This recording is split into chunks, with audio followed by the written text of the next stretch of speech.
just going to kind of reiterate this in case you didn't follow everything. So in our register, we brought in connect so that we could work with Redux.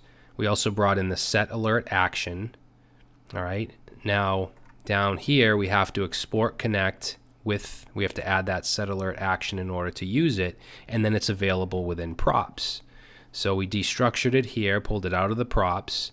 We called it when the passwords don't match, and we sent the message and the alert type.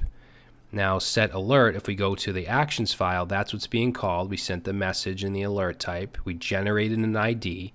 We dispatched set alert with the message, alert type, and ID. And if we go to the reducer, we added that to the array. And we saw that within Redux DevTools.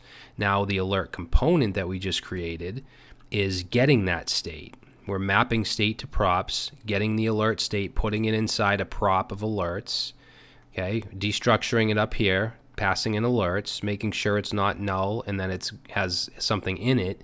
And if it does, we're going to map through them and we're going to output a div with the message and the styling based on the alert type. Hopefully that is a decent explanation. Now, if I keep doing